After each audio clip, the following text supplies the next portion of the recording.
Last time on Eidolon POP. After accepting a contract with Lady Luck, the team infiltrated the estate's paperwork department. After a grueling confrontation against Metatron, god of all bureaucracy, the gang successfully stopped their erasure from reality, as well as getting their hands on a file regarding something called the Heart of Glass at Lady Luck's request. No idea what that is, but one thing's for sure. Everything is definitely looking up!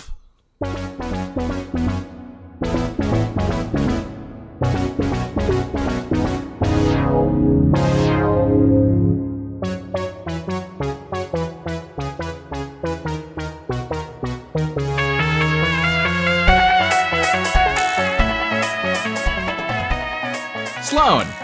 Hello. What would you say, drives you? What's your greatest source of motivation? Oh boy. I think the biggest thing for me, Sloane, is a need to feel like I am in control of my life. Mm-hmm. Sloane came from a very controlling religious family, and she rebelled hard against them after getting a taste of kind of life outside of that bubble. And she maybe, who could say, is perhaps swinging too hard the other direction, where she's not thinking about others too much and kind of focusing on herself. Do you think that she is... are you cognizant of that fact, or are you kind of just going, not thinking things through and not thinking about how your actions might be affecting others? I think there is a very quiet part of Sloane that knows exactly what she's doing is fucked up, but it's very quiet, and it's buried very, very deep, and is being very easily outshouted by the Sloane you all know and love. Okay. What do you think it would take to make her listen to that part of herself? Some serious consequences, which I hate saying to you specifically. But I don't think until something jolts her to a stop and goes, hey, dipshit, you can't keep, making roommates work in Toledo, and not caring about other people's lives. I don't think she's gonna stop. She dies, or something makes her stop. Now, because I was gonna say, she got thrown in prison and left to slowly fade from existence. Not enough. She was able to get her way out of that. Okay. Interesting. All right. I have not died yet, therefore I am immortal. Exactly. So you left off. You are in just a field of grass, just a short walk away from the campus, in a puddle of bus slime. It is dusky time, probably 6 o'clock, somewhere in there. What do y'all do? I turned Revolution into a Nerf gun full of water. What, Super Soaker? That's the one? Yeah. Brands, water gun. And start taking care of the slime, and then ask people if they want to get super soaked. I appreciate you asking for consent to be super soaked. Yeah. She did it herself first. I'm just gonna go home, y'all. I'll see you in, fucking whatever the next evil deity summons us at this point. I don't care. It's gonna be Lady Luck. It's still, she has the, did you forget? For the time being, someone else is gonna come. This is just an endless parade of bullshit now. Also, she's not evil. She's good and nice. She's her boss. She helped us. Our life is better. I try and do when a dog's wet and they just shake it all off. Yeah, I'm doing that. Yeah. I feel like that doesn't work as well on a people. Quentin is just laying down in the muck on his back, just looking at the sky. Okay, James, take care. See you in class. What are you doing, Alexis? Yeah.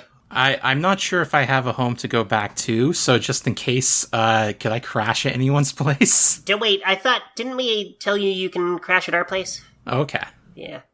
Yeah, because Ursa, you said you definitely volunteered to sleep on the floor. Yeah. Yeah. God. I send a text message. It says, "Hi" to the Megan group chat. Fuck! That group chat is not in your phone. Shit. We fucked up something.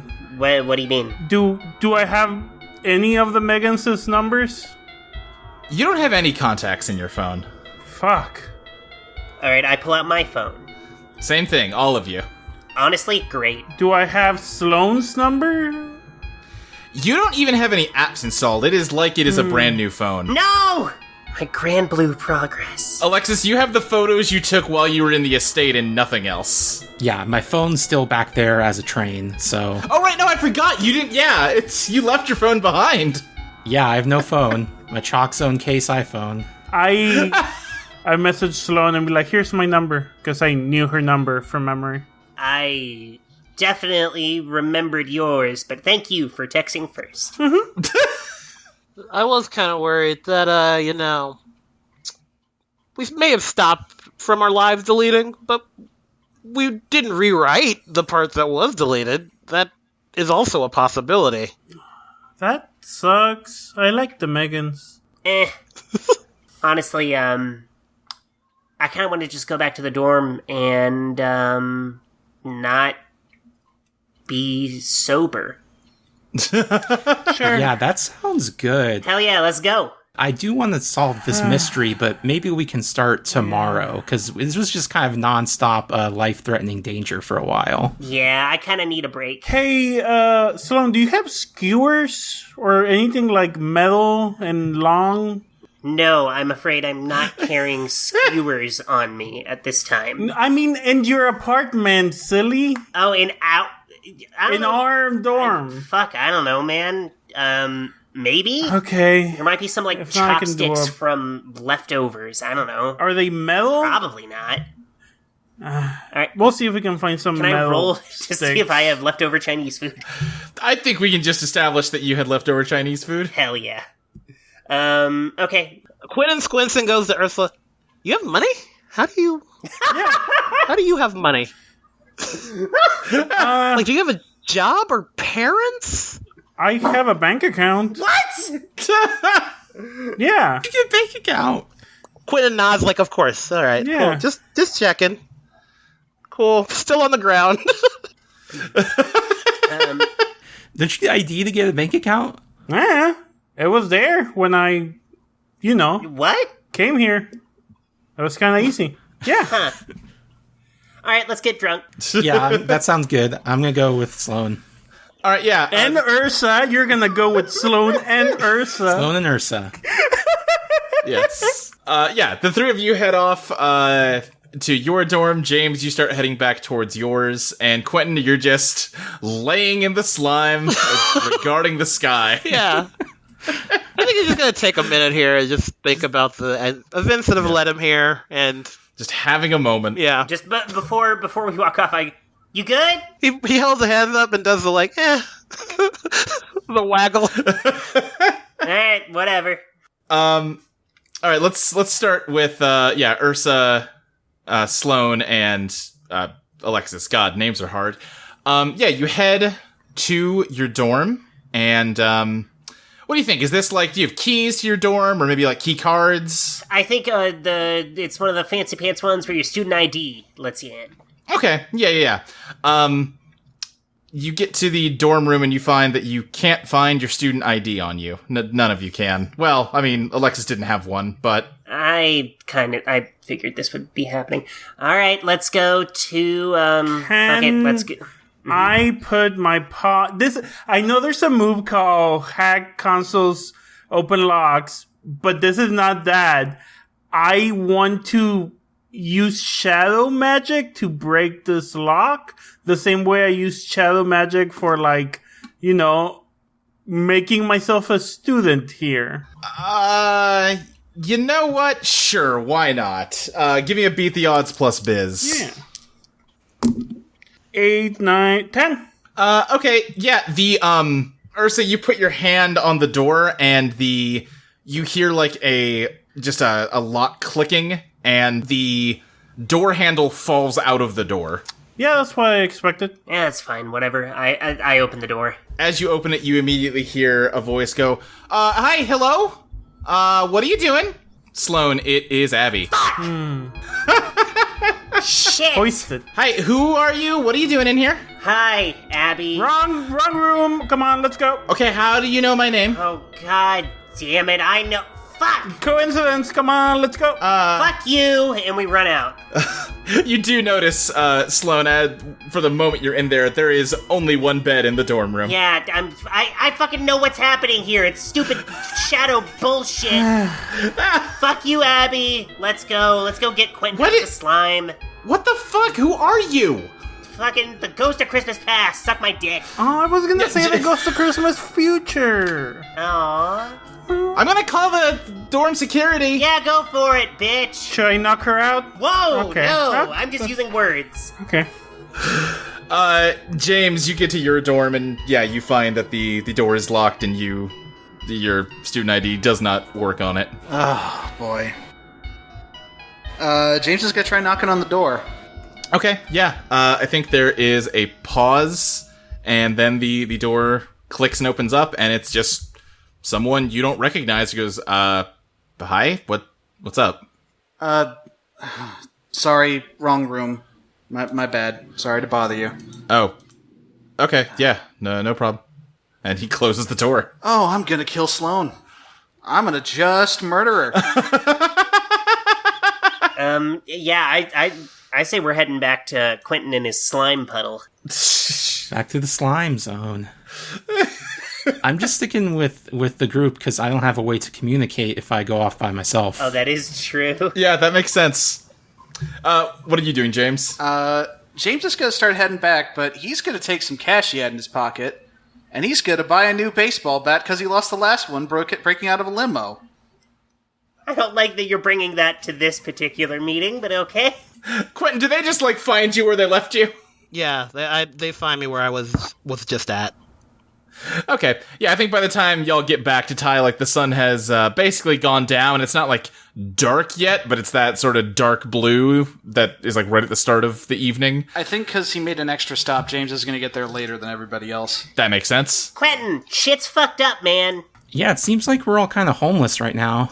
Quentin holds up a card with some webbing on it.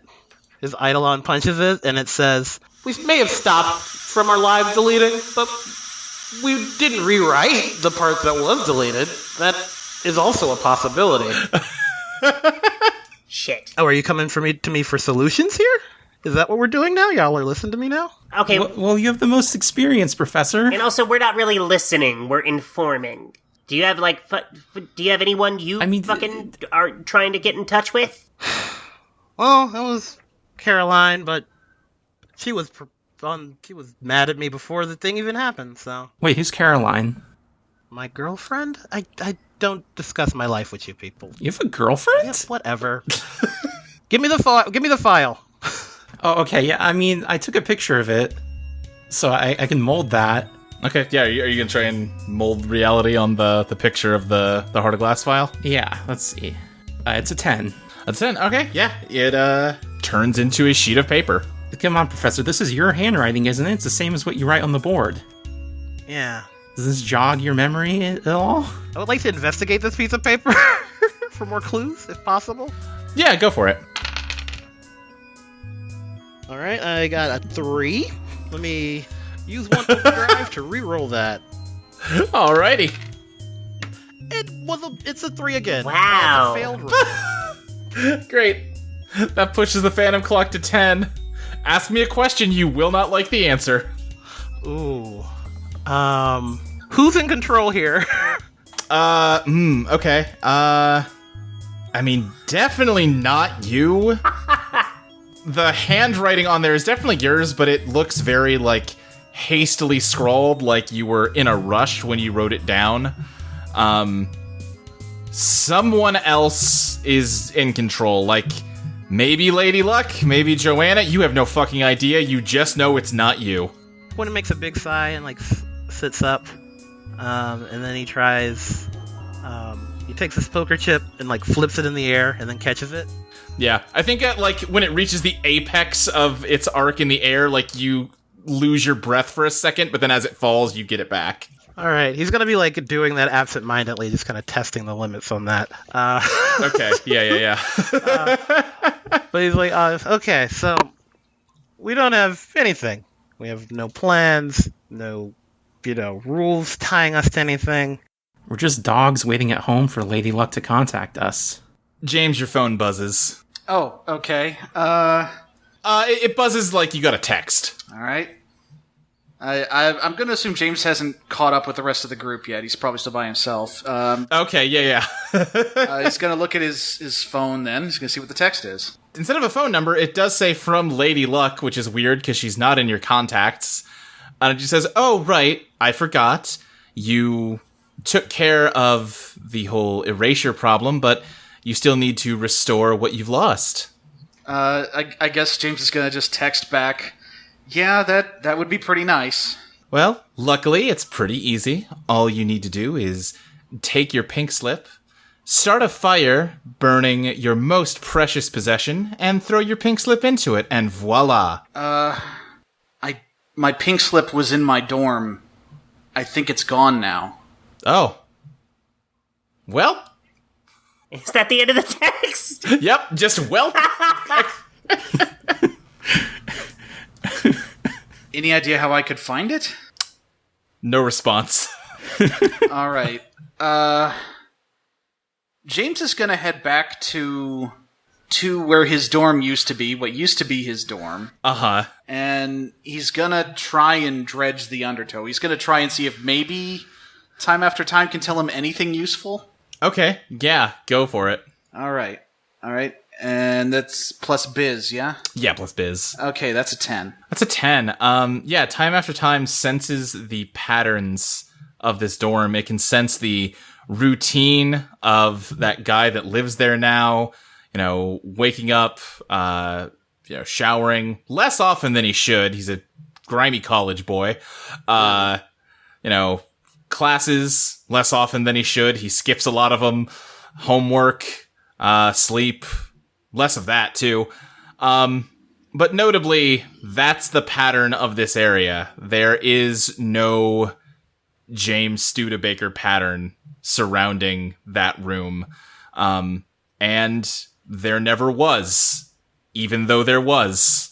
You never lived in that dorm, which means that pink slip never appeared in that dorm. If it still exists, it definitely doesn't exist there.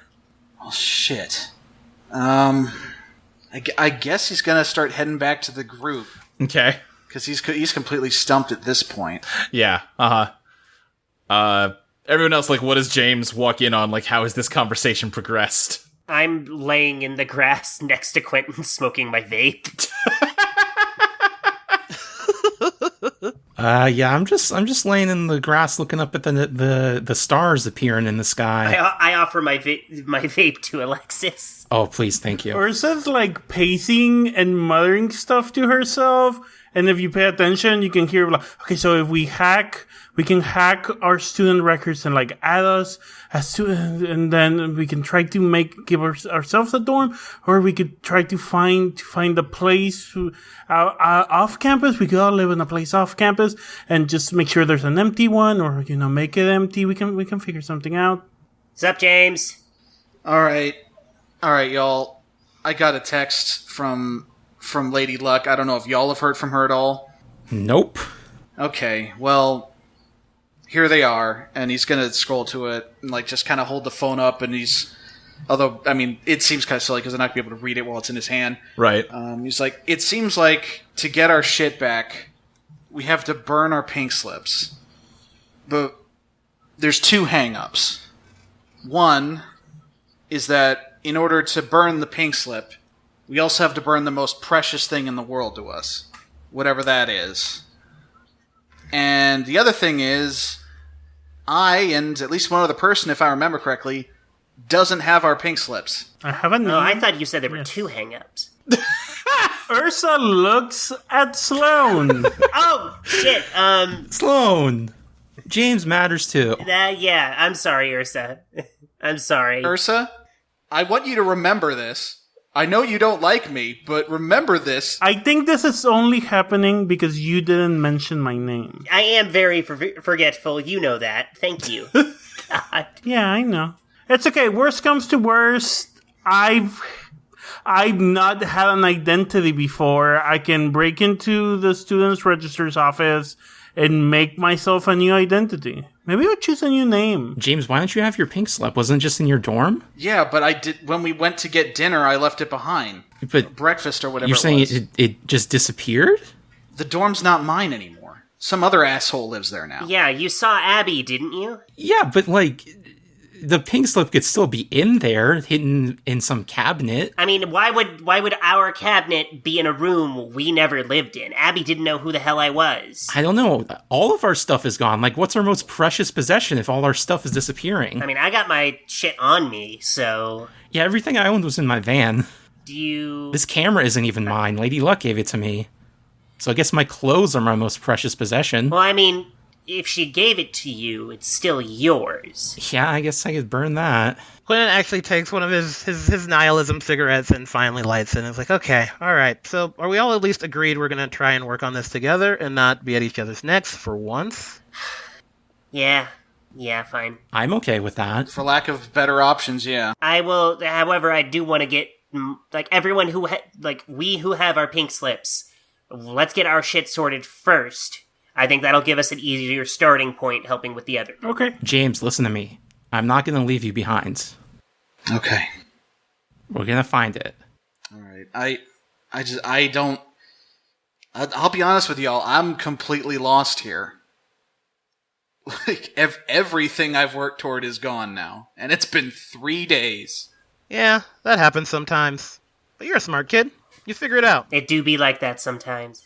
Quentin gets up and dusts himself off and kind of shakes some of the goo off. It's like, yeah, so now we're in a space where we have nothing, and so we're gonna have to crawl our way back from here, everyone.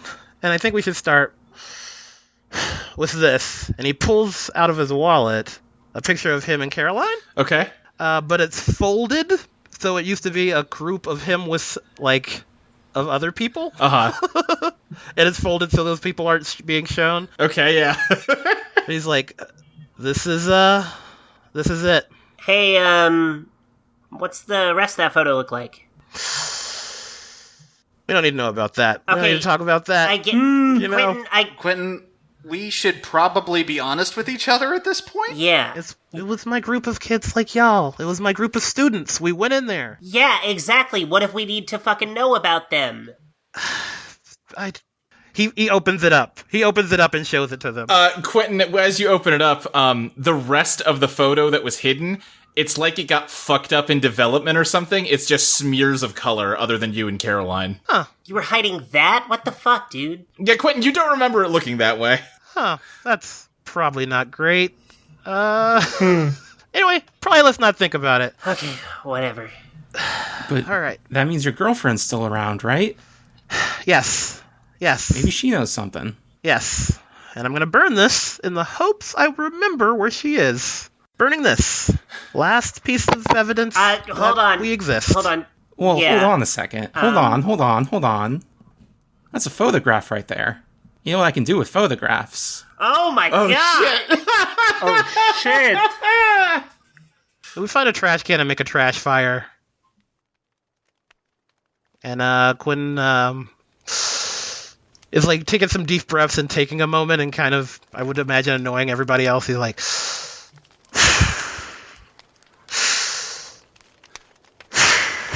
Quentin, when was that photo taken?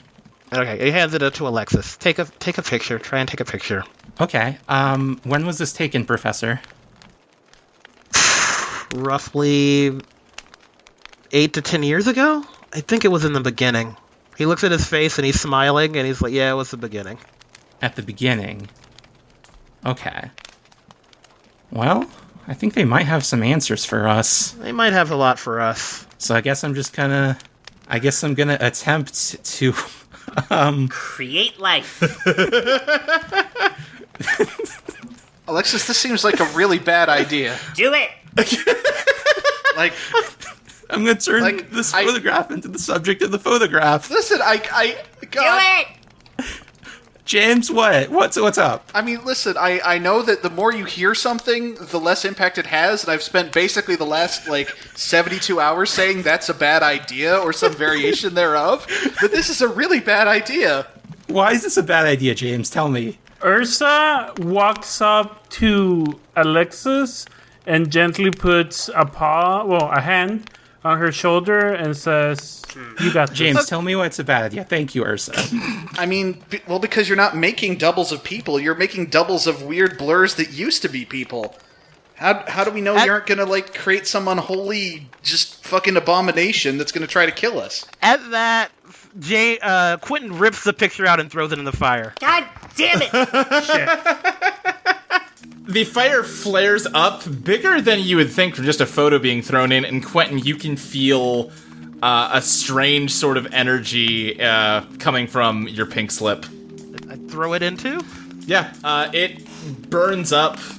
Who has, your employment documents that you stole from the estate? I think I had everything crumpled up in my hoodie pocket. Okay, yeah, you can feel those papers, rustling in your pocket. Yeah, I yank them out.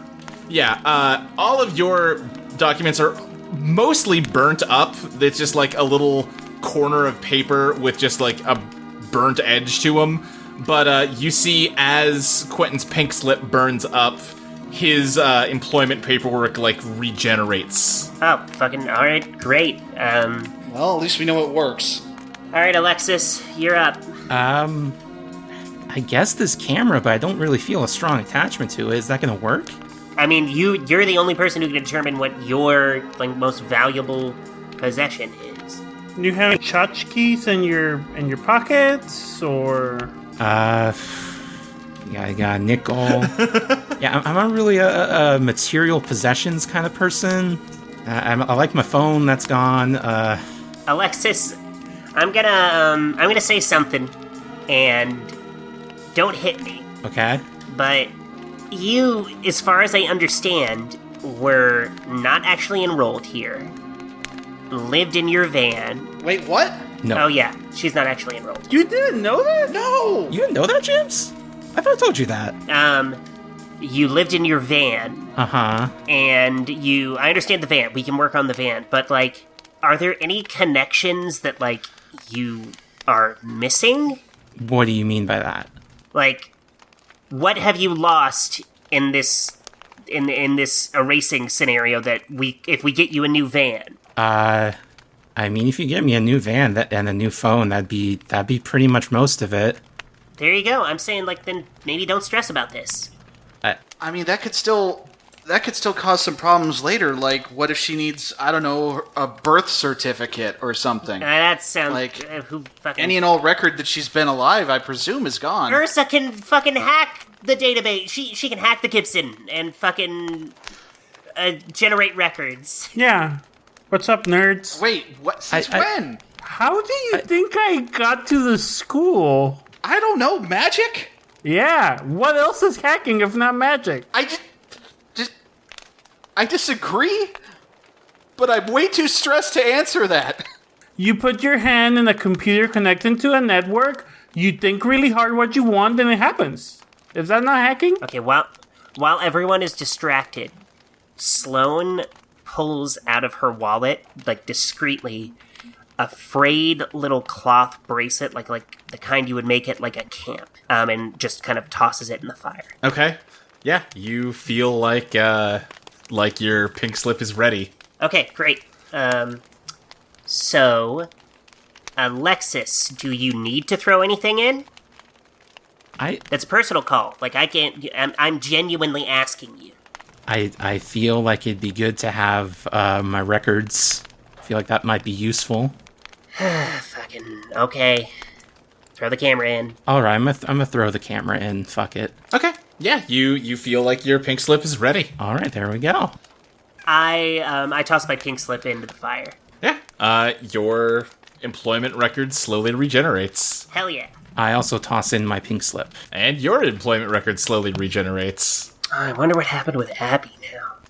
Hold on, is my phone? Are all my apps back? Yeah, they are. They're back to how they were this morning. Oh, thank God. Did I get my camera back? Whew. Yeah, as it's burning, you suddenly feel a weight around your neck as your original camera is there now. Oh, this one's so much better. This is the one I would have thrown in if I had to. Yeah, you Dang, kinda... you really made out like a bandit. Yeah? Anyway, so Ursa, you and I still need to find ours. You're probably the most familiar with this stuff. Like, where do you suggest we begin? Quentin, Sloane, and Alexis, you feel like for some reason, you have a hard time paying attention when James is talking. What else is new? Wait, is James his name? What was this guy's name? No, it was James. Yeah. Was it? What was he saying? You weren't paying attention. You said something about a record, John? James. Sorry, Jim. Sorry. Shit. Alexis, we've been best friends for years now. Sorry, Alexis. Ursa's man. very intently not looking at Sloane. Alexis, who's this guy? Jarm? He's,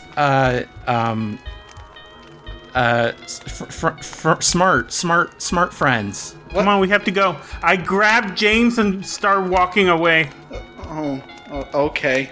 They're forgetting us. James starts to cry, actually.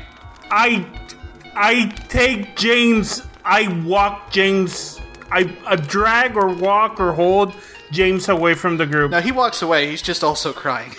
Like, Okay. he goes along. Hey. Once we're far away, I'm like, hey, it's gonna be okay. We're gonna be back. That's not their fault. It's magic. Okay. Okay? Hey. This is so much. It is. It sucks. Imagine being born in it. We can do this. Okay? Okay. Why is that boy crying? Hey, Jack, I can tell you're having a really bad time. Is there anything I can do to help? Probably not that you'll remember. Sorry, who are you? Yeah, that's what I thought. Alexis, come on. You seem to be having a bad time, man. Is something I can do to help? Alexis, just leave those weirdos alone. Come on, let's go. Okay. Ursa, can you drop your glamour real quick? Yeah. I dropped my glamour. Ah! Whoa! Quentin Summers' speaker box in a defensive position in front of Sloane and Alexis. What is that thing? Whoa! You're like, so as you're looking at them, like you do have kind of like that whoa reaction, but then you kind of, oh wait, no, that's right, no, that's Ursa, this is fine. Wait, shit, Bear! Oh, like you're like, you can remember who they are, but like you have to really think about it. Oh! Okay. James, you're a fucking genius. That's the nicest thing anyone here has said to me, ever. I hug James. Sloane will remember this. James hugs back. Try summoning your Eidolon. Maybe that will help. All right, time after time. Yeah, no, I mean, it comes out, like, sorry, I'm being a little unclear. You have, everyone else that has, like, gotten their lives back can recognize you, they just kind of have to work at it. Okay. See how this group immediately went like, nope, they're gone. I mean, you're telling Sloane she has to work at it to care about someone else? Wait, Sloane, look back at them. Please don't say this in front of Ursa. What'd you say? Look at him. Look at his face. James, why the hell are you crying? What the fuck, dude? Don't be mean to James. Being forgotten sucks. So I think Quentin's gonna text Caroline, obviously. Oh my god, I went into the undertow. I'm an idiot. It's all happening again. I almost got erased and I'm not erased now, but I miss you so much. I'm an idiot. Why did I do this? Exclamation point, exclamation point, exclamation point. I think there's no immediate response, but after a minute or two, you can see, like, you know, a sign that she's typing, and it just says, yeah, you are an idiot. Help, 2 of my students are disappearing. Did we do this? Is this a thing we ran into? Just come home. Okay. James. We'll figure this out later, guys. Gang. Students. Whatever. Wait, Quentin, you're really gonna fucking leave right now? Let him go. I'm hungry. Why don't we all go with you to meet Caroline? Yeah. He does the biggest sigh in the world. He's like, I guess you can't all stay in Sloane's apart. Yeah, come meet my girlfriend. Yeah, let's bring Ursa and James with us. Right, yes, of course. Shit. James, who I promised I would not leave behind, I say, looking intently at his face. Thank you. Ursa has an arm on James's back. It's okay. It's okay. It's just some weird magic shit. Yeah. Ursa! Ursa, come on. Come over here. I gotta, keep an eye on you. It's kind of hard to focus. Come on, come over here. James needs help today. You can be here with me. Okay. And James is just gonna keep saying okay to himself like ad nauseum for Oh my God. probably the rest of the trip. We broke the boy. Yeah. Yeah, Quentin, do you have a car, or how are you getting home? I imagine he has a car, not here, obviously. Yeah, all right, yeah, I think you make it, head over to, the faculty parking. Quentin, you know from, yesterday, it's a much nicer car than it was before all of this started. And yeah, you managed to get everybody in. Cool. All right. Pop in the back. And, you head home. During the car ride over, I keep looking at the window and forgetting that Ursa is next to me, and then when I look around, just Yeah. Giant bear next to you. Yeah, giant bear. Yeah, it's hard. Okay. Mm-hmm. Yeah, you make it to Quentin's house. I go to my apartment and see if my key still works. Yeah, they do. Yeah. I'm hey. Quentin, is that you? Yeah. Yes. What's left of me? What do you mean, what's left of you? What's going on? I don't know. It's the undertow stuff. I had to delete a pink slip. I disappeared, and you didn't remember me anymore, and I'm only scarcely back. She is kind of squinting as though in thought. She goes, yeah, okay. That, I think we did that before, I think. Yeah. Anyway, now all these fuckers are wrapped up in it, and I motion for them to come in. What up, Caroline? I just learned you existed. Hi. Caroline, we need your help. Okay, what do you... Clue me in here, what's going on? I don't... Hello, says the bear. Okay, why do you have, Quentin, come on. I know, that's weird. I'm gonna... I don't know. She, kind of grabs Ursa by the arm, just, drags her, get in here! Yeah, Okay. Hey, does this count as showing myself to someone? I think it does. Hey, raise my dissonance clock. Great. You know, when I started this teaching gig as a thing, I thought it would be easy. It's so hard to keep these kids alive. It is so hard, constantly almost dying. So the short version is that Ursa, the bear girl here, and I don't have our pink slips and can't burn them because we don't have them. Ooh. Well, that's... And we're not sure how to locate them. Where'd you leave them? Or dorm rooms, which aren't our dorm rooms anymore. Huh. Yeah, history rewrote itself, and so where they were no longer is. But they're presumably somewhere because we're still erased. Yeah, you fucked up. Yeah, that's kind of usual. Usually...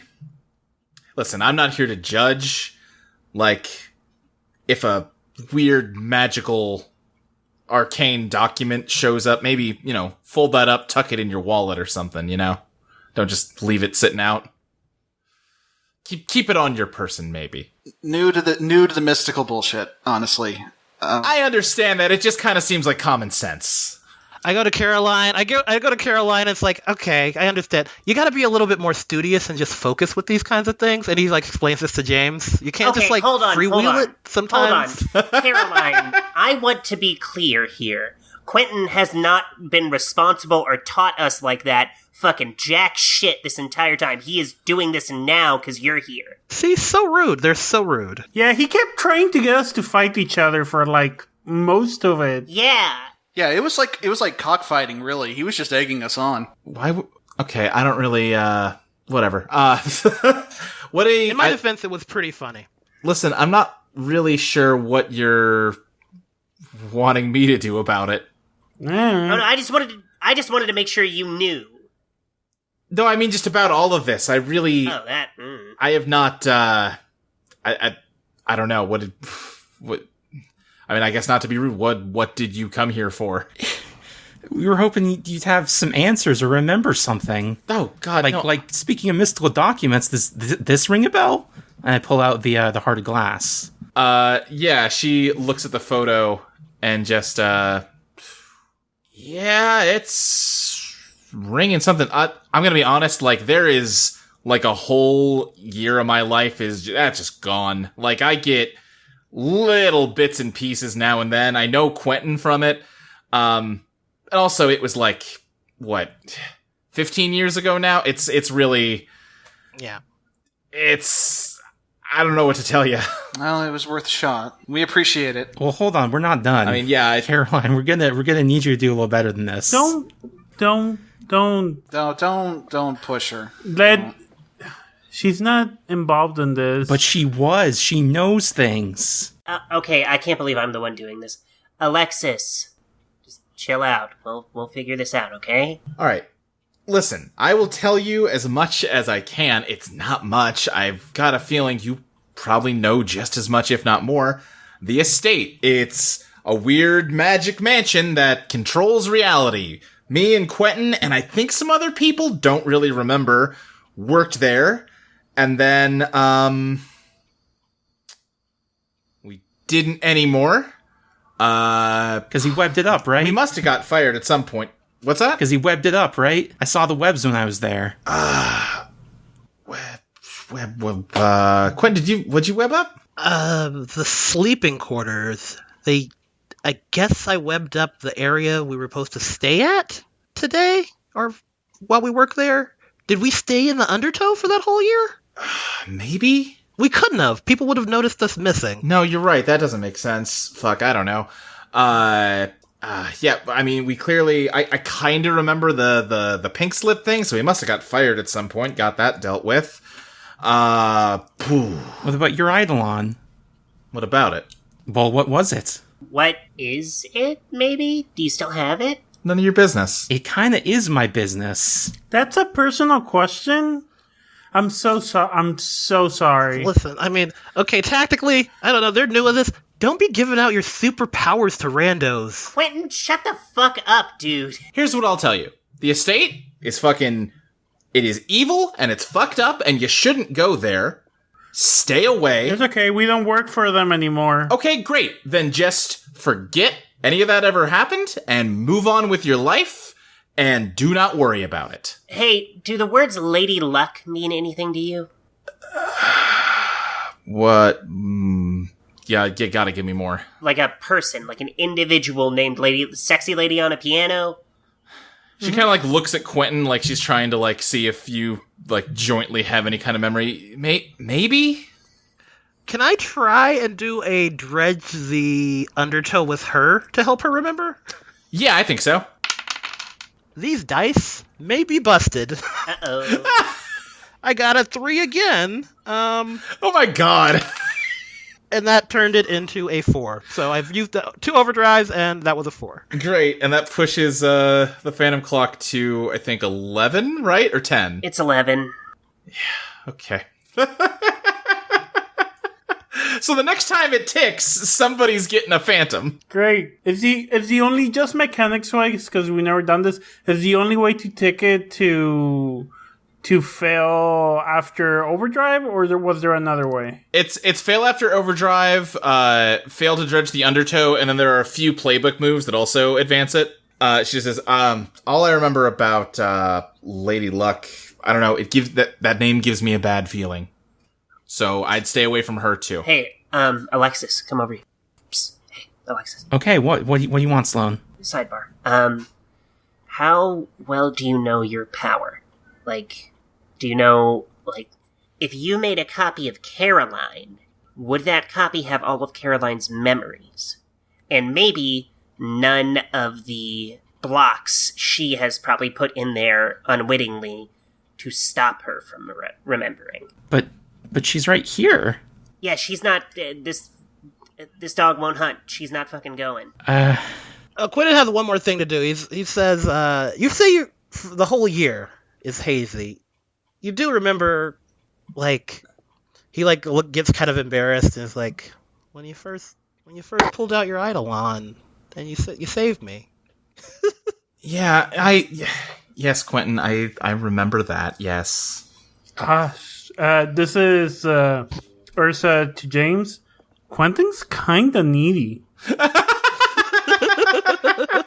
Yeah, a little bit. Yeah. I think Caroline's is like, yes, I remember that, and just kind of like turns to y'all like, no, I don't. I like Caroline. Ursa, we need to figure something out here, because Caroline doesn't remember anything. The rest of the crew barely remembers us. So we need to... I have an idea, and this is really all an idea. It's more than what I've got. Try to summon it. So, we do some magic shit, we stick our hands into the undertow, and we pull our hands back and hope that the pink slip is there. Oh. Okay. Well, I don't have any better ideas. Why didn't you suggest that, 2 hours ago? James, thanks to the undertow astrolabe you have, you can sense this area in the undertow, and you know that there's no pink slip in it. Would you be able to... Well, I don't know this, but out of character metagaming, would you be able to tell where our pink slips would be if they were there? I mean, if we happen to be in the real-world area that corresponded with where it is in the undertow, I'd assume so. We're connected to our pink slips, right? So... Maybe if I dredge... This is out of character. Maybe if I dredge the undertow. So maybe if I try real hard to find them? Yeah, go for it. Can I... Would this be 2 rolls, or can I try looking for mine and James's? No, you can try and look for both. Yeah. I grab James' hand and say, just try to concentrate. Okay. Since we're kind of holding hands and doing this together, can I do a help roll? Yeah. Yeah, absolutely. Okay. I'll let you go first, just so I know what my plus is like. That's a 12 for helping. Okay, great. That's a 5 and a 3, plus 2 from my Bazaar, plus 1 for help. That's 11.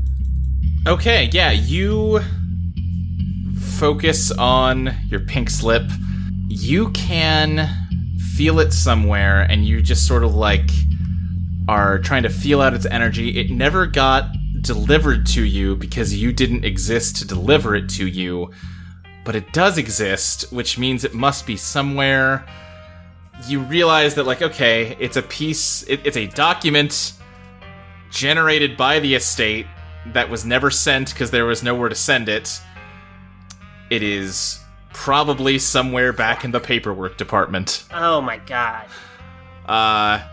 And it does also occur to you that the paperwork department completely collapsed. Even if Metatron was on friendlier terms with you, any kind of organization that used to be there got destroyed when Alexis drove a train through it. Oh. It's somewhere in that mountain of paperwork. You would probably die of old age before you found it. So, good news and bad news, and I explain. So, I think maybe we should start fresh, James. Or do you like James? We can find a new name. That's the thing. We don't have anything at all. We don't have anything tying us to anything anymore. Our only friends who know anything about what's happening are struggling to remember my name, and I can't... I remember your name, you remember my name. This is a good start. I wish I could give you better news. I need some time to think, and James is going to walk outside. Okay. Wait. Give me your phone number again. Sure. Here you go. Hey, wait, no, Jake, don't listen. I'll make up the couch. You just crash here at least tonight. Thank you. I'll be back. I just need some air. He needs some space. I send James a text message that says, "Your name is James. You're real."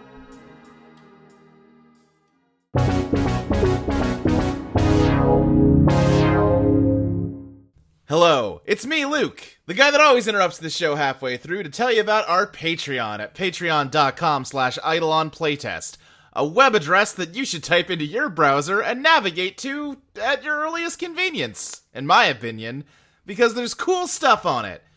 For instance, by subscribing to us at just $1 per month, you can listen to every single episode of this show a full week in advance. For $3 a month, you get the early episodes, and you also get all of my GM notes from every session as they're posted. And you also get a monthly podcast where me and Molly talk about the design of the game and make changes and tweaks to it based on the results of these playtests. For $5 a month, you get immediate access to the current draft of Eidolon Become Your Best Self, as well as all future drafts we release while you're subscribed to us.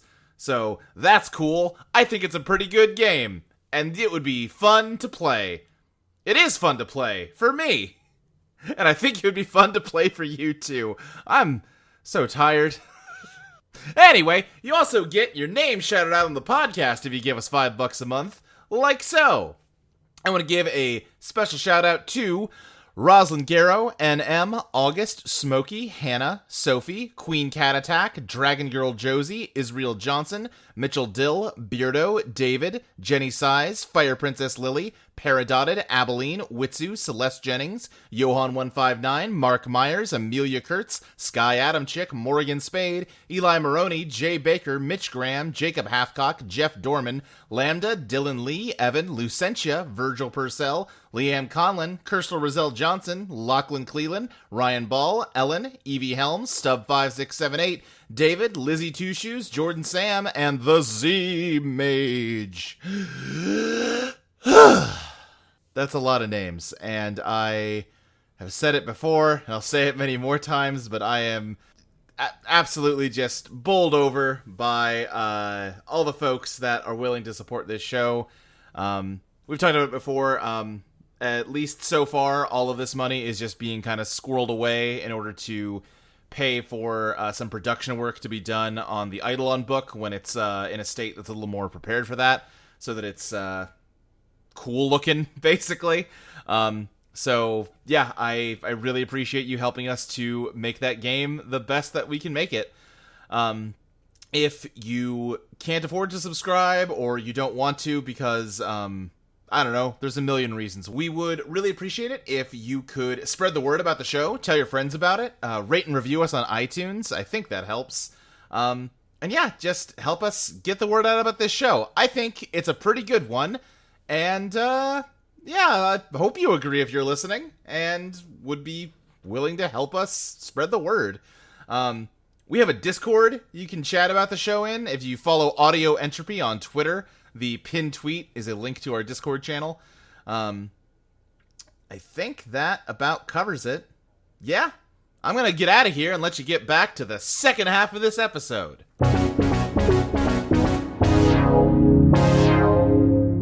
What are the rest of y'all doing after James leaves? Hey, Quentin, quick question.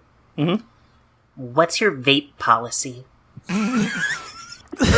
Quentin, smiles and then looks at Caroline. This is the first time she's ever asked me anything about rules.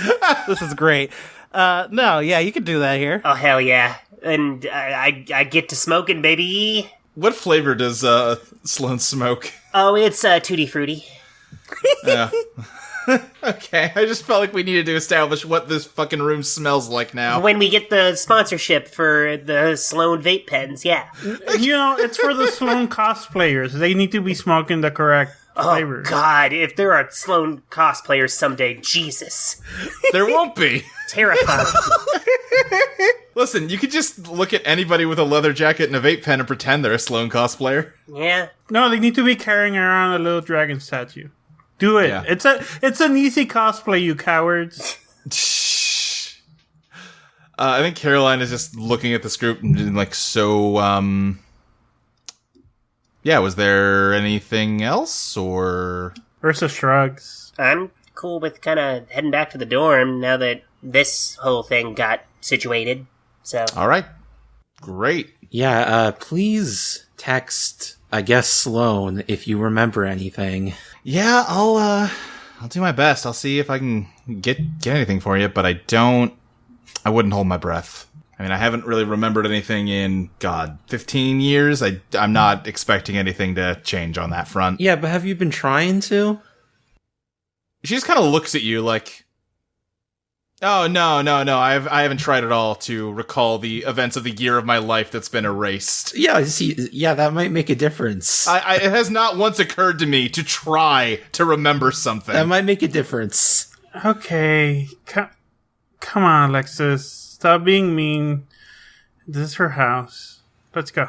Okay, I'm gonna go to my not home before I say something I regret. Here, I hand the vape pen to Alexis as we walk out. Thank you.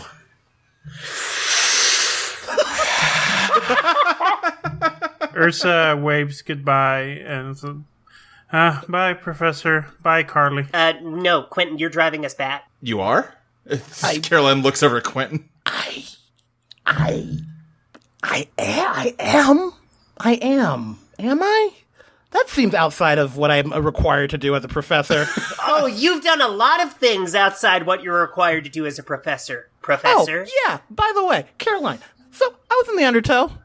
I found like a lead on our memories, and she just burns it up for some dumb thing with her roommate. Wait, what'd you burn? There were fucking spider webs. I didn't know it was important shit. He didn't say anything. It was some stuff I said. There was like a servant's quarters, and it had my stuff there, and she just toasted it.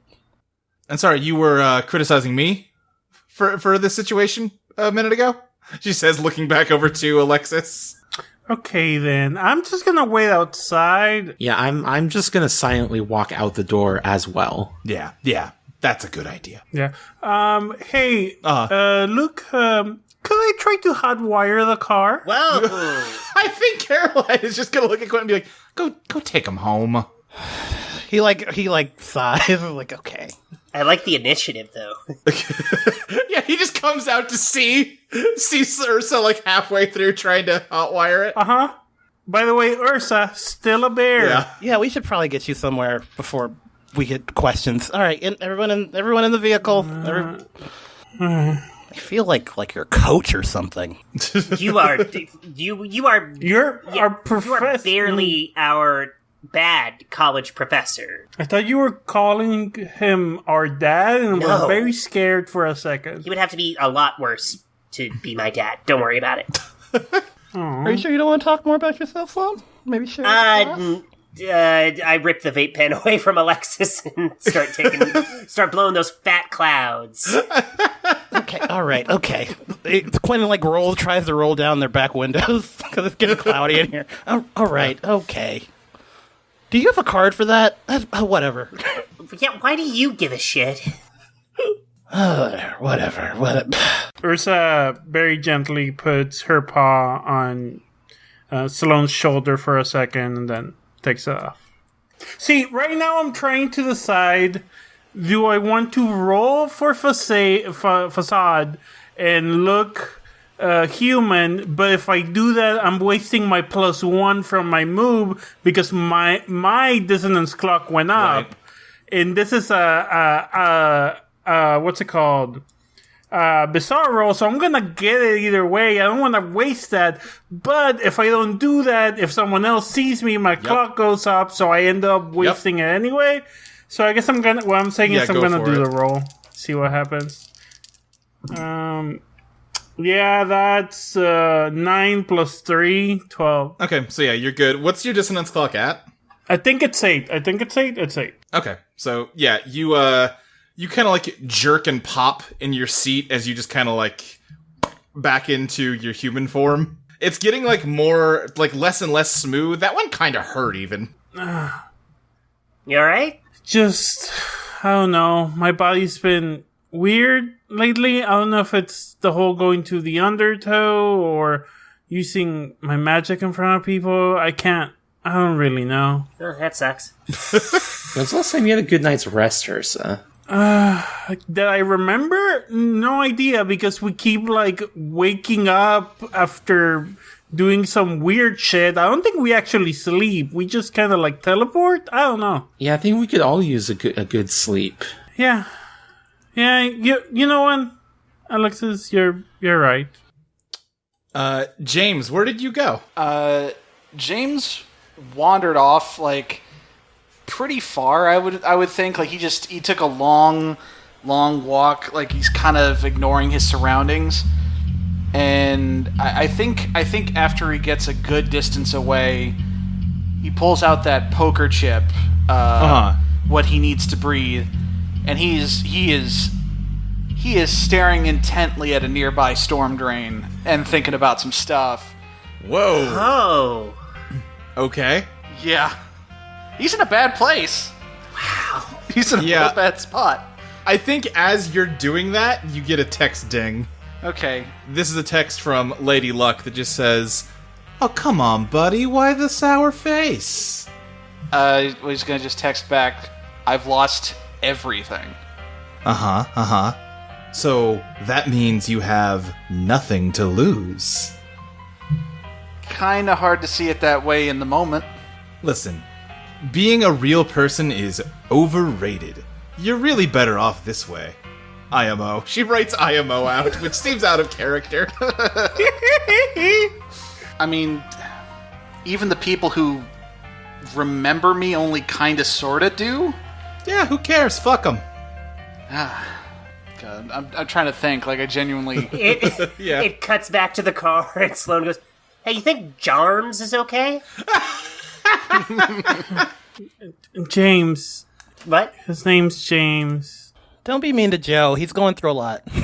You know what? I'll just look out the window. God, I would play on my phone, but I don't have anything got any games? installed in it. No, because it got all deleted. I don't have my rhythm games anymore. Well, no, you don't. That's right. I don't. Yeah. Sloane's got all her stuff back. Her Grand Blue roster is right there. Hell yeah, I do. Both, now Sloane and Harvey in Rock have been confirmed Grand Blue players, and I like to think that they have somehow interacted without knowing each other. Hell yeah. Professor, do you have a pen or something in your glove box? Yeah. I, hit the glove compartment, and it falls open.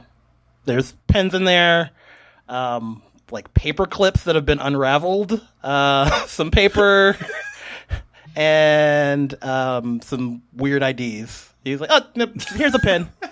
Thank you. Here you go. I'm just going to write on my left hand, James, promise to save. Ursa tries to get some paper and a pen, and if she's successful, she just starts writing everything that has happened since the last time she wrote. I'm playing Grand Blue. I got a Lambretta. James, did you ever come up with a response to Lady Luck saying "fuck 'em"? I think after a while he's going to just think, he's going to text back, "I need to get back to the printing room. How do I do that?"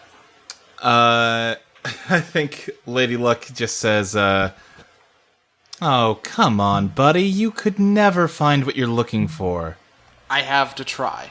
I think she doesn't respond for a moment, and then eventually texts back like, "Well, I'm gonna need you down here for a job fairly soon, and if you get your work done in a timely fashion, I don't really care what you do with your free time." All right. James is going to just text back, "I'll keep playing for now. But bear in mind, a death threat doesn't work well when someone doesn't value their life anymore." And then he's going to put his phone away. Yeah, I think I think you don't see her, so I'm just like, ooh, how edgy.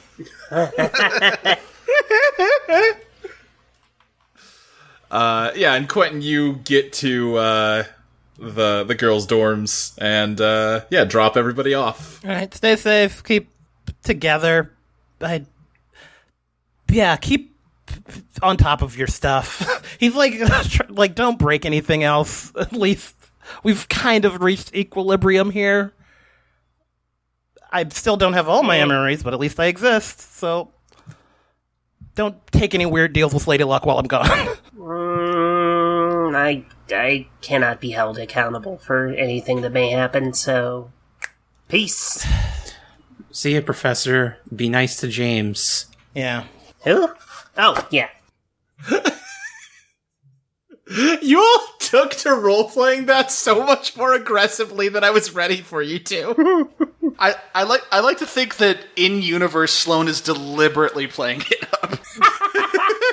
I will never tell. And yeah, Quentin, you start driving home. James, are you going back to Quentin's place? Yeah. Let's see if I can find him on the way there and pick him up. Okay, yeah. Hey, buddy. Hey, Professor? Yeah, I don't know. I'm going to just play this by ear, I guess. Yeah. I don't like not knowing what's coming. I'm not used to it. It's hard not having a plan and just kind of going with what you got. But you're smart. We'll figure it out. Quentin is obviously this is the thing that happened to him. He had his past taken from him, so he's feeling compassionate here. He's like, it sucks when you have a plan, but you got to learn, and you should learn now. Plans get ruined, and you need to be able to think on the fly and adjust. And he flips the poker chip, and then he catches it with string, and then pulls it back. As long as you're around, there's always something you can do. Nothing's ever hopeless. All right. I'll try to keep that in mind. What are the three that just got dropped off doing? Heading back to our dorm and praying to God Abby is back at the Walmart. There's a good chance she won't be back at the Walmart because I'm not your roommate anymore. Shit. Alright. Well, we go to the dorm room and I open the door. Abby is not here. Who knows if she's back at the Walmart, but she's not here. But the dorm is set up for, there's only, one made-up bed. There's an empty bed frame on the other side of the room. Or no, it was bunk bed. So the lower bunk is just kind of, not made up. There's, just a mattress on there with no sheets. And none of Ursa's stuff is in here. Yeah, I figured. Oh, thank God. Woo! Okay, Ursa side-eyes her, but doesn't say anything. Okay, well, Abby's not here, so, I'm fucking beat. I mean, unless you guys want to watch a movie or something, I'm gonna pass the hell out. Yeah, who's sleeping where? I get the top bunk, because that's my bunk. Ursa, do you want the bottom bunk? Up to you. I'm gonna go look for something sharp and metal. I'm sorry, what? Yeah, I want to see if I can make a hole in this chip and wear it as a necklace so I can for sure make sure I don't lose it. Oh, okay. Yeah, that's... sure. Okay. I'm already... Okay, I go, cool, and I climb up there and start going to sleep. That sounds really stupid, but I'm also too tired to argue about it right now, so have fun. I mean, if it starts hurting me, I'm gonna stop. Okay. Go ahead, you're tired. I'm actually not that tired.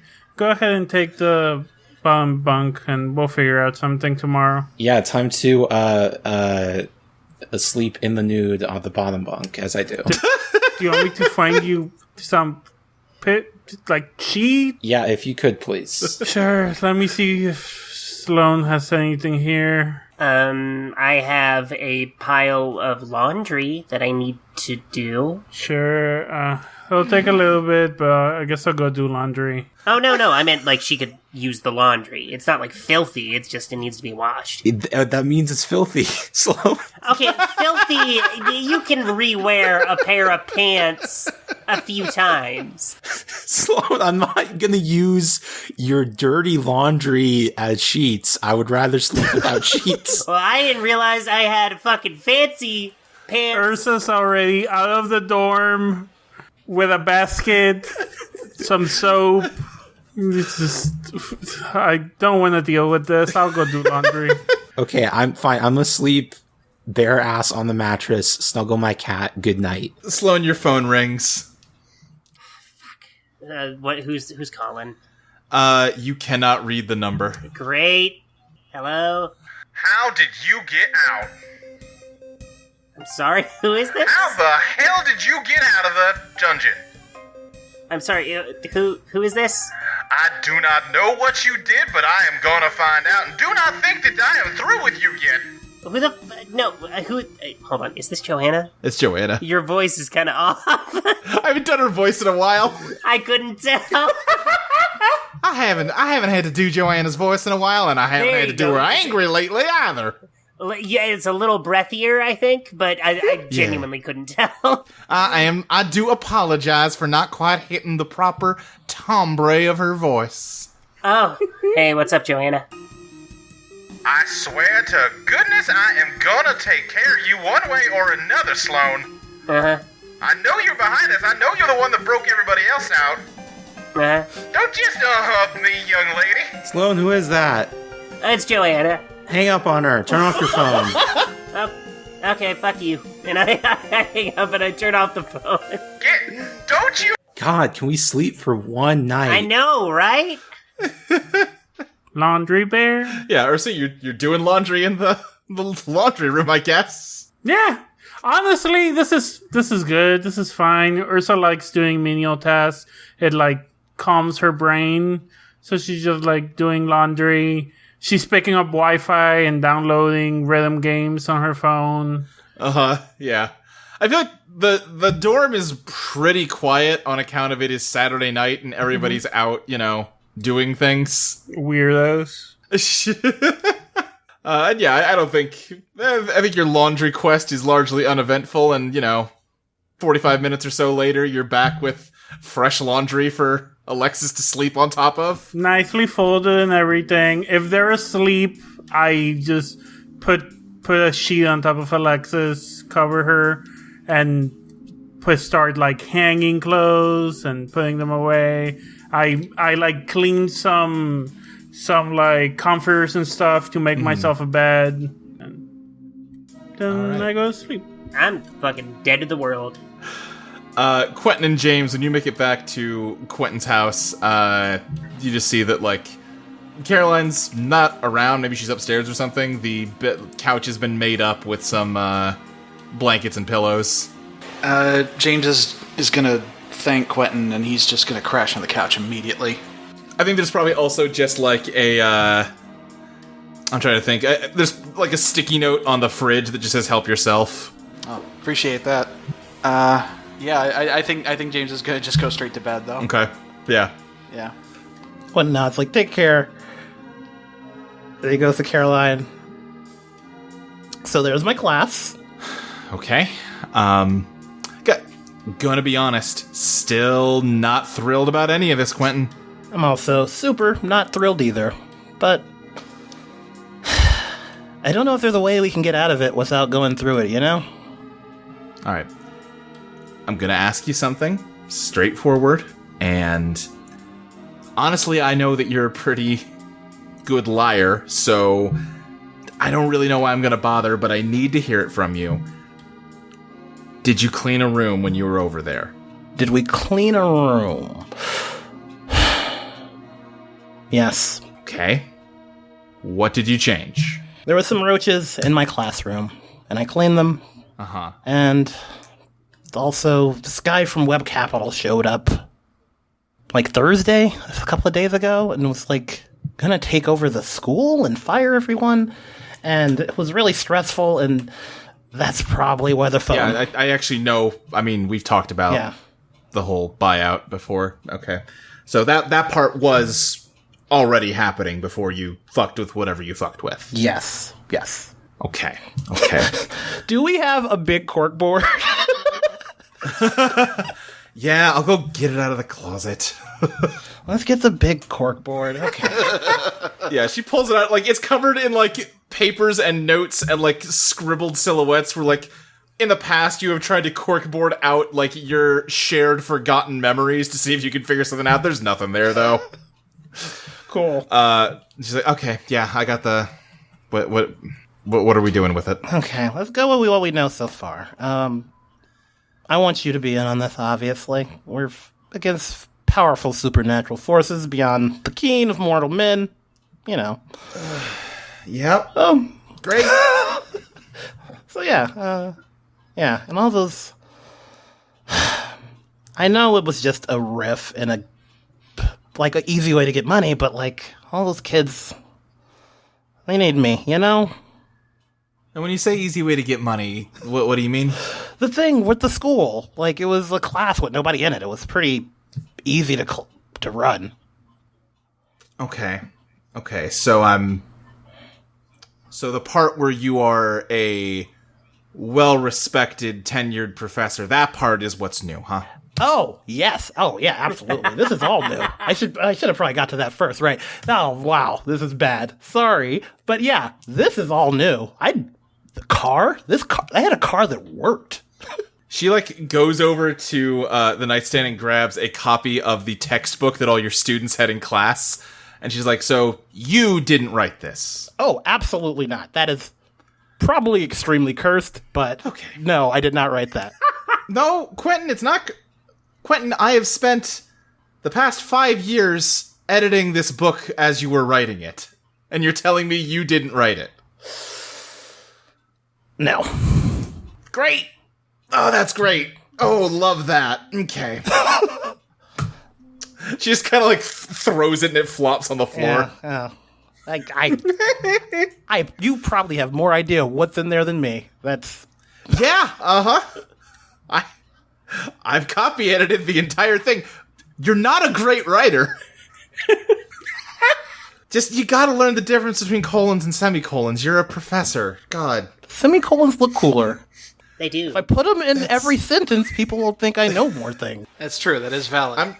I'm not having this fight with you because I know it's the first time you're having this fight with me, and I'm not doing that. He, like, slumps over and, like, I'm sorry. This has all gotten really out of hand in the last 72 hours. How did you even, like, I don't know how to get back over there. How did you? Oh. Speaker box. It can steal people's voices, right? It can work. Well, it can record people turning their voice into threads. Sure, yeah, uh-huh. How did that help you get into the estate, though? Well, the first time the phone rang, there was a phone in the basement. And I just... Sorry, what phone?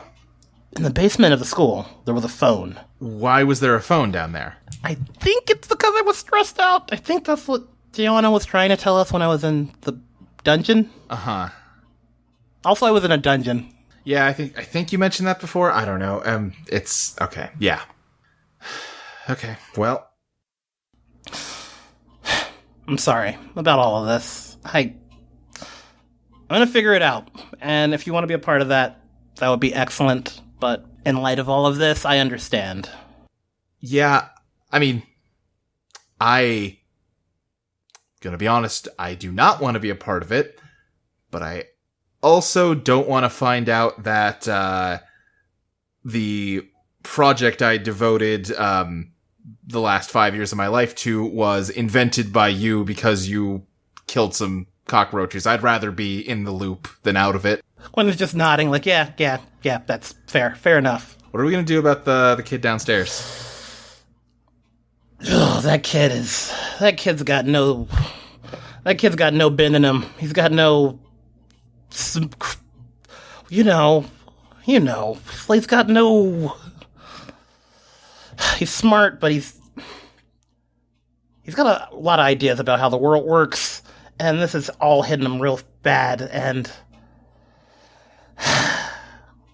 I don't know, you probably don't even remember this. It reminds me of myself back before I met you and all that stuff happened, where I was just so sure of everything and what I needed to do. And yeah, you were a real dork. Ugh, God, right? Why has he got a baseball bat? I think he was gonna, like, fight demons from the other side with a baseball bat. Like, they're just gonna let him, I'm gonna hit you in the head with a baseball bat. Like, come on. Doesn't he have an Eidolon? Yeah, he says he's got a weird owl thing. Okay, why does he need the bat then? God, listen, it's really hard.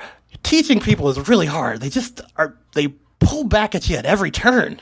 Alright, well, I guess we're not figuring anything else out tonight. Yeah. Alright, let's get some rest. When light slumps again. Oh, absolutely. God, I still have undertow gunk on me. Alright, go take a shower. It's like caking. It's dried. I don't remember a lot. I remember I hate that shit, and I don't want it in our bed. It's the worst when it dries and it, like, peels. Ugh. Yeah, go shower off. You smell like a bus. Yeah, it smells, I don't know. Like, you smell like motor oil and BO. And Tutti Frutti. But yeah, I'm assuming, Quentin cleans up and goes to bed. Yes, he hits the hay. Great. In that case, all of you are waking up the next morning. It is now Sunday, just to keep track of that. So still no classes unless someone has Sunday classes. Ursa has been awake for a couple of hours. She has cleaned everything. I went to the store, I bought stuff for breakfast, I made breakfast. I cleaned the dishes I made breakfast with. I love that she managed to do all that without waking up Sloane or Alexis. Oh yeah, Sloane is still fucking us. Alexis and Sloane, yeah, you're waking up to Ursa just being fully awake. Hey, there's breakfast. Ursa, did you sleep last night? Like 30 minutes, maybe 45. How you feeling? Fine. Kind of bored. A little anxious. What's for breakfast? I made some eggs and hash browns. Oh, I love eggs and hash browns. Thank you. Well, I wasn't sure what type of eggs y'all like, so I made some scramble. I made some over easy. I tried to make some poach, but I wouldn't go for the poach first. I don't think they went great. Sloane is making a garbage plate. I love that you've cooked all of this with presumably nothing more than, like, a hot plate. You set up like a hotel buffet in the storeroom. Yeah. You fried hash browns? Yes.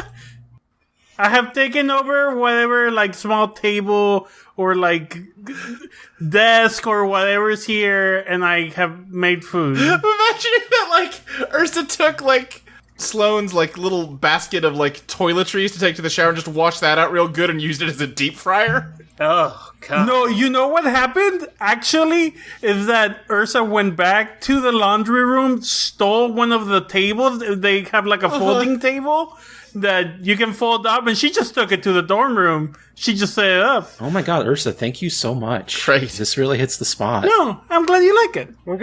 We get a new table? Yeah, don't worry about it. We can always return it. Okay. It's from the laundry room.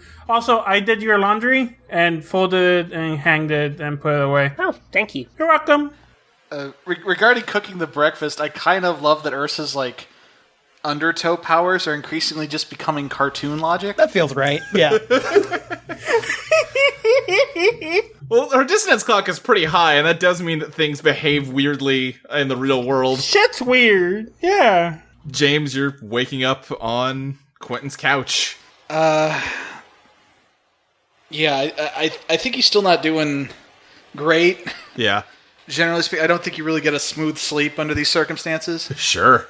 But I think he just starts, like, packing his stuff back up, and I think he goes and helps himself to something in the fridge. Like the sticky note said. I don't know what they would have had available. Yeah, I think they had, like, a better stocked fridge than you'd think Quentin would have. And entirely not because of Quentin. Right. But yeah, I think he's just going to take something small and simple, maybe some cereal. Okay. And I think that's about it. I think he's going to just try and keep to himself and try not to wake anybody else up. I am curious, Quentin, what kind of cereal do you have in your house? I think that's Cinnamon Toast Crunch. Hell Okay. yeah. Top tier. I'm trying to think of like really sweet cereals. Lucky Charms. Just baby cereal? Yeah. Fruit Loops. Not even trying to, like, be healthy? Yeah. Five baby cereals and then like one small box of grape nuts for Carolyn. Also, you know those bags of cereal you can get? He got a bag of like all marshmallow Lucky Charms. God. So that's just a bag of marshmallows.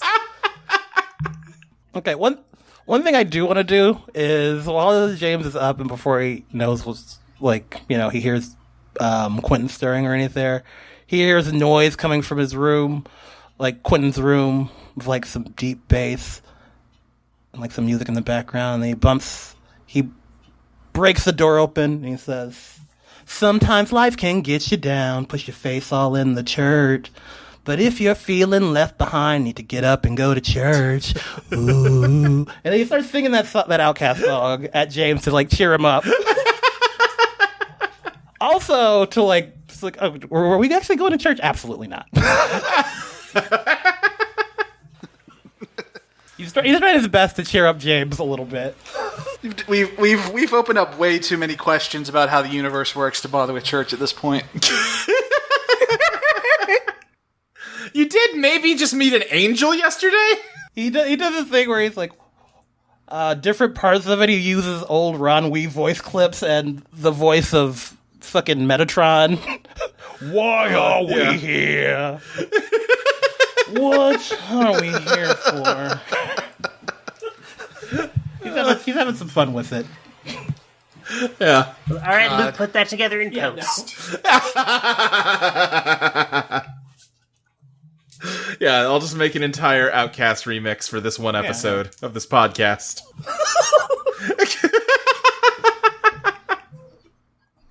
I'll see what Maxie can do. Not bothering her with this shit. Great. Okay, good. Yeah, James, I think Quentin's house is very nice. Quentin, it's honestly nicer than you remember it being, probably on account of now you have, like, a real job and not a weird fake grift. Mm-hmm. You do notice as you're eating, James, like, on the kitchen island, there is a vase with... It's just full of, red roses that are just, like, right at the peak of their bloom. They are just, like, beautiful. Quentin, you obviously know this is Caroline's Eidolon. I do know that's Caroline's Eidolon. Yeah. I'm not gonna say anything to James. You don't tell people stuff about your partner's Eidolon. Come on. Yeah, exactly. That's private. Yeah. Look, this kid's already in your home, eating your cereal, sleeping on your couch. He doesn't need to know about her Eidolon. $3 subscribers know more about Caroline's Eidolon than James does. Because there have been times when I thought, it's not impossible that Quentin's gonna have to fight Caroline. Better have some notes ready in case of that. But anyway, Quentin's like, so... I know not having a past or an identity sucks, but what do you want to do, James? For once, you're off the track. You don't have anything you have to do or anywhere you have to be. It's just about what you want to do. What do you want to do, James? I don't know. What I've wanted to do was always whatever the plan was. I think James is just kind of staring off into space. He's got his hand on his forehead. It's like, I don't know. That's cool. He eats some more of those marshmallows like popcorn. That's cool. That's about as much insight as you're getting out of Quinn. He's like, oh, that's cool. And he goes back and like lays on the couch. I mean, my degree's out the window, probably. So... God, you're a nerd. Sloane, did you ever turn your phone back on? Oh yeah, I gotta check. I gotta get my daily reward in Grand Blue. Yeah. Yeah. As you turn it back on, you see you have so many missed calls and also a ton of text messages. Okay, I swipe and, like, get rid of the, like, you know, collected missed call alert. I peek at the text messages. I think you see that the text messages started several hours after you turned your phone off, whereas the missed calls were, like, constant for a while. It seems like she stopped trying to call and just started texting at some point. Mm-hmm. Like the kids do. Right, yeah. And she just says, Sloane, let me read her text in Joanna voice. Sloane, I have given it some thought, and I think it was perhaps unfair. I can't do her voice anymore. She wasn't this twangy. Fuck, I've lost Joanna. Because we cleaned that room. Yeah. Yeah, we moved like one dust pile in the room, and now her voice is different. I'm from Kentucky now instead of Tennessee. I gotta try and see if I can get this Southern Belle voice back inside of my mouth. I think I more or less got it now. This sounds about right, yeah? Anyway, she says, I've been giving it some thought, Sloane, and I actually do believe I may owe you a slight apology. What? That's the first message. And then it goes on, I was extremely eager to get new cleaning staff for the estate, and I perhaps did not uphold the hiring standards that we are used to. We were so short-handed, I thought having a shade on staff would be just fine as long as we kept a close eye on her. But I think that bear creature you've been palling around with is manipulating you. Oh my god. Good to know I hate Joanna. I think it also says, she's much more dangerous than she seems. I'm not gonna yell at you, but I do really need to talk to you about this situation. Give me a call back when you can, and when she's out of earshot. Hey, Ursa. Mm-hmm. What's up? Oh, did you finish? I can wash your plate. Oh, thank you. But, so when you were off doing laundry last night, Joanna called me. I hate her. Yeah, she sucks. More so now. Are you familiar with the concept of racism? Yeah. Why do you think I didn't like Stapleton? I mean, I don't like Stapleton. Well, yeah, but he didn't put, like, a sheet when you were gonna sit down. That is true. That was super shitty of him. Anyways, Joanna's racist too.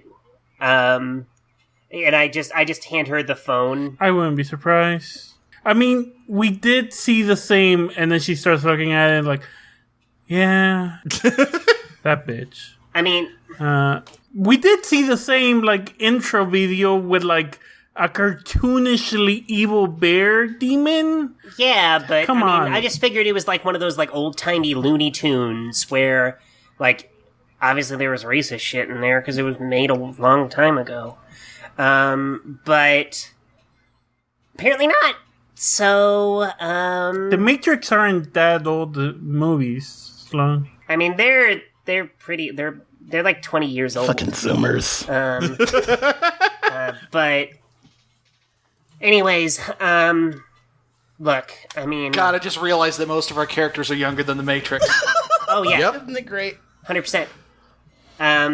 Look, I know you're not manipulating me, right?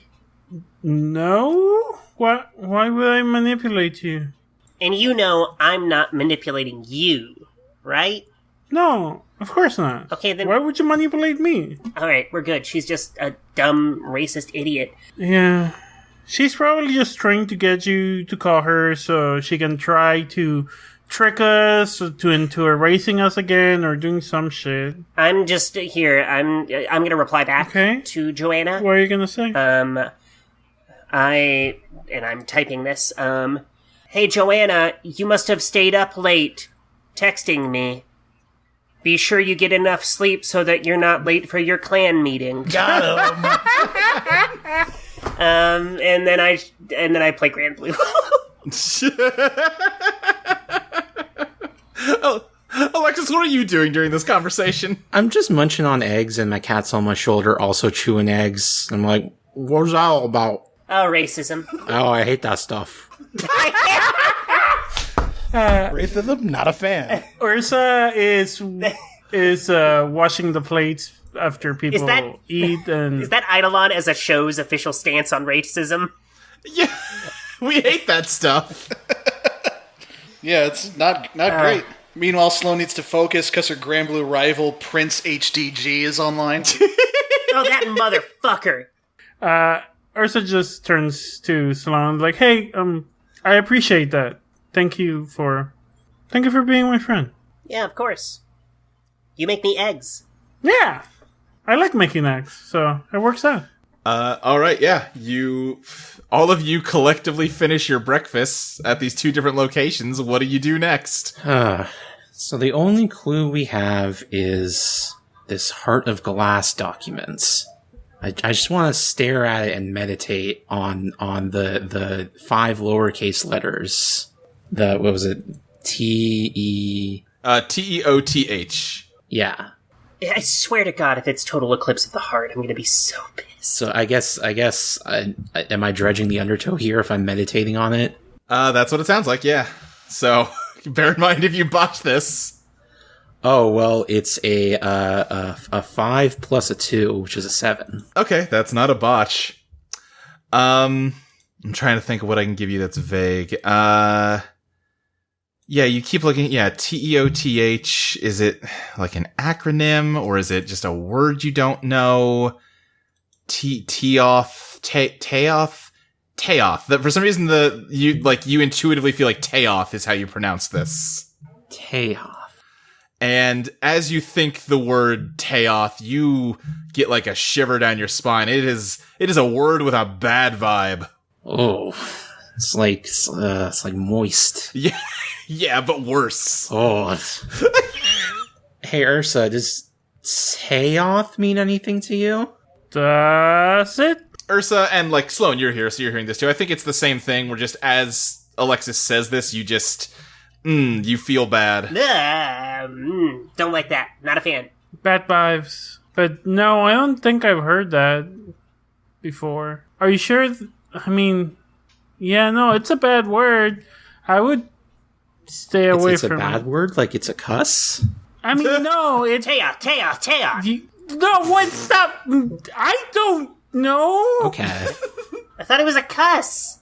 A curse! A curse. Oh, like a witch. Yeah, I don't know. Ursa starts scratching her head, kinda distressed. To be honest, I only remember so much. That's why I used to keep diaries. I only have, a couple years back memory. Wait, hold on. Exactly how long have you, been on the other side here? Here? In People World? Yeah. I don't know, a semester? 2 semesters? Yeah, and then I have, maybe 3 years of memories before that, I think. But I feel there was more, but I don't remember it. And then I sometimes feel I forget some of the earlier memories. It's like they keep just not being there. That's why I write the journal, so I can keep them all. But now I don't have those. So, I don't have most of those. She puts her hand in her pocket and closes her fist. It's really interesting to me that this meaningless word is sending shivers down all our spines.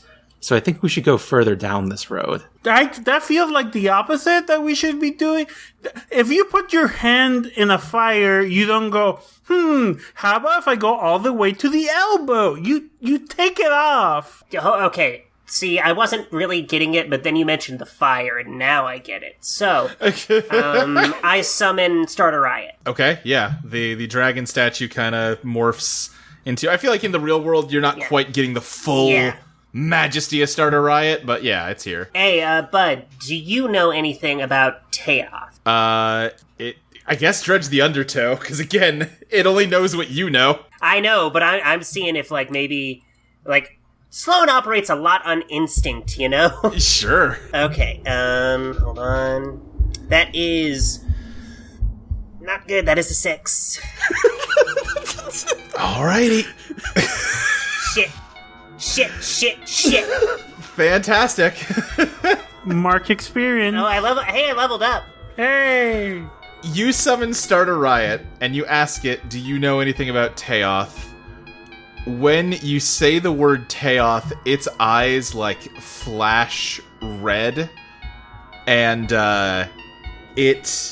I just mentioned that, like, it didn't have as much, like, substance to it when you summon it in the real world. Yeah. It suddenly becomes much more substantive, and it kind of snarls, and a little, like, burst of flame comes out of its mouth, and it gets down on its hands and knees and starts to grow, and it is very rapidly filling up this dorm room. Sloane? Shit.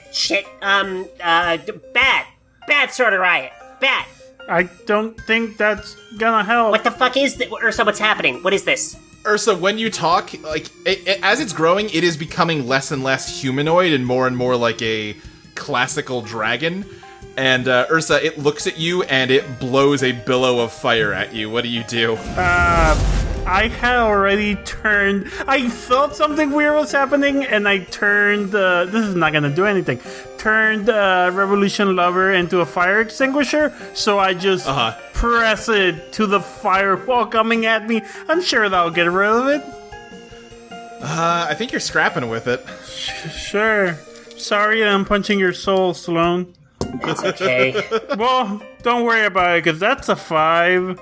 Okay. Wait, I'm gonna do an overdrive. 5, 6, 7, barely not advancing the clock. Okay. What advantage do you want over this thing? I want to take control of the situation and get us the heck out of this room. Yeah, I think you completely empty the fire extinguisher in Starter Riot's face, putting out the fire temporarily, but it is still rapidly growing, and yeah, you need to get out of here now. I open the window? Sloane, that's you, isn't it? I don't know. It's a dragon. Well, what are you feeling right now? We are our Eidolons, right? So I'm scared. It's a dragon. Okay, come on, follow me out the window. Like, Ursa's like... Okay, putting my pants on as I run. Yeah. Come on. Wait, have you been naked this entire time? Yes. What's better than a nice naked breakfast with friends?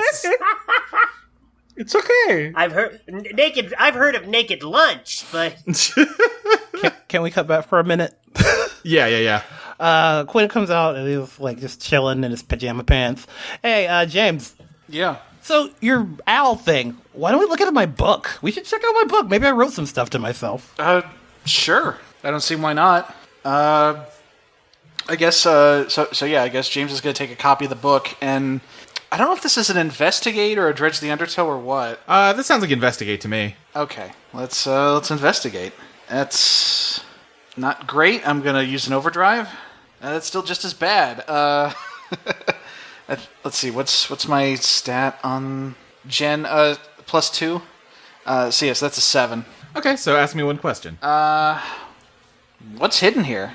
Okay. I think Time After Time analyzes the book. You know, its owl eyes glow. I think Caroline's coming down and seeing, like, this happen. The book's pages are flipping on their own. She's like, ooh, neat.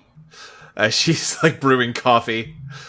And, Time After Time picks up on something and, follows a pattern. All of the misused semicolons in the book are actually a form of code that Time After Time deciphers, but the code breaks down to phone in basement. Well, the good news is there is something in here. Yes, yeah. I knew it. I'm a genius. Yeah, apparently Pasty was smart enough to hide a code in semicolons that weren't supposed to be there. Wait, is that why you... God damn it, Quentin. I'm a genius. What did I tell myself? That's the good news. The bad news is it's just phone in basement, so we've learned nothing. Oh, God. Ugh. Unless that phone's still in that basement?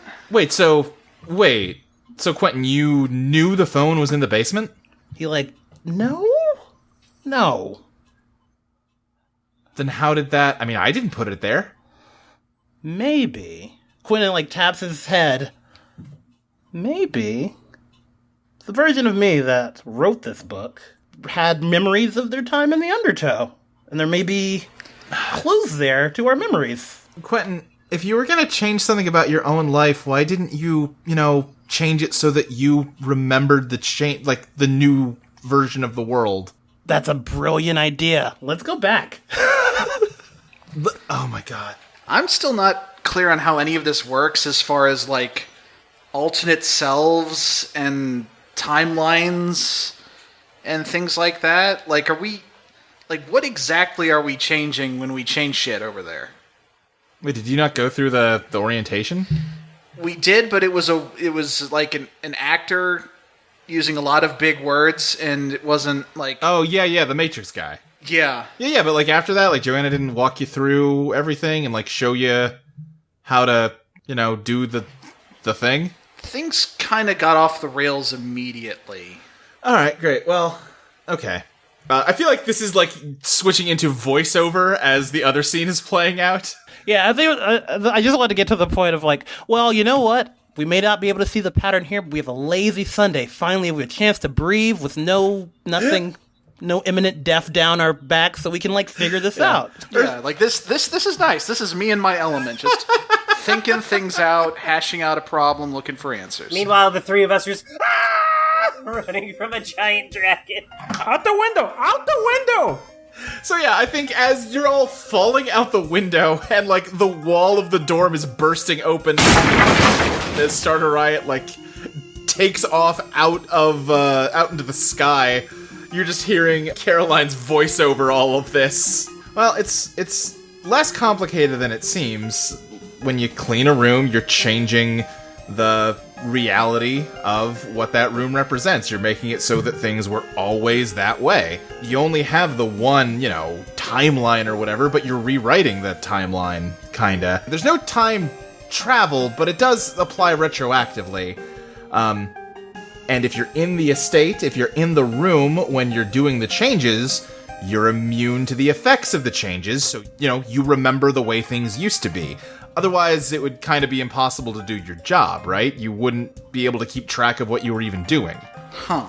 But in cases like this, where, say, you wanted to make your job better, Quentin, you just bring a keepsake from the way your life used to be with you when you make the change, you burn it in the room, and then you get changed along with everything else.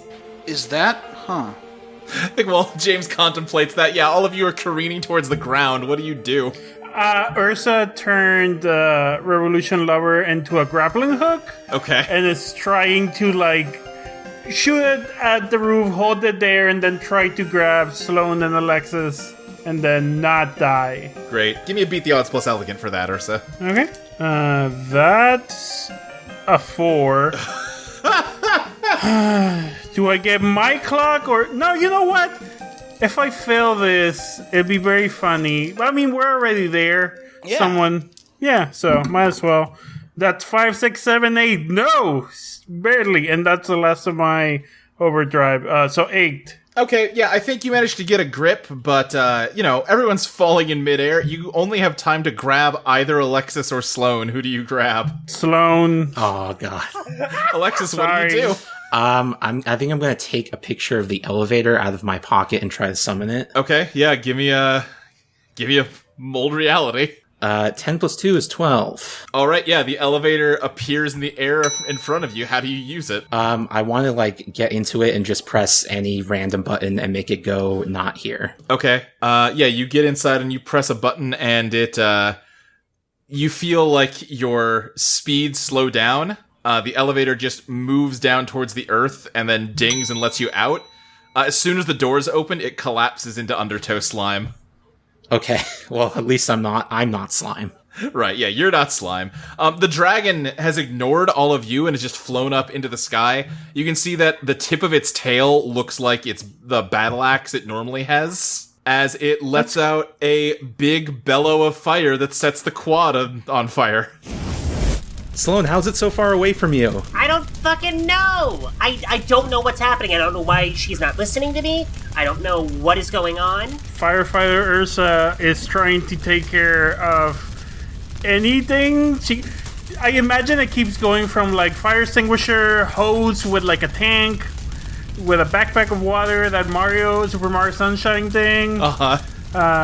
Just different things to put out fires. I start throwing rocks start Started right, you big dumb dragon, get over here! I think it does like a big swoop in the air and sort of like rushes down toward you, Sloane, but does not come to you. It kind of whooshes away and there's just a big whirlwind around you, but only you, Sloane, hear a voice very low and deep, and it says, I'm doing as you wish. That's new. Anyone else hear that? Hear what? What? No! The screams? Is there people screaming out? oh, there's absolutely people screaming. The screams? Yeah, we can hear the screams!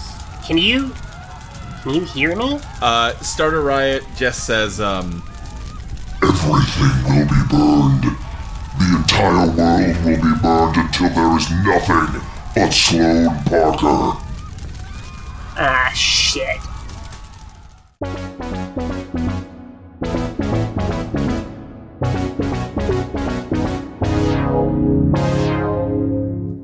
Eidolon POP is produced by Audio Entropy. You can find us at audioentropy.com as well as patreon.com/Eidolon Playtest. You can follow us on Twitter at Eidolon Playtest. You can follow Zoe at Blankzilla, Mike at Mike Loves Rabbit, Fabby at Fabby_Garza, Crystal at Arcane Crystal, Ty at Sirius Tyberius, and me, Luke, at SSJ Speed Racer. Eidolon POP will be back in 2 weeks on August 3rd for Patreon subscribers and August 10th for everyone else. See you then!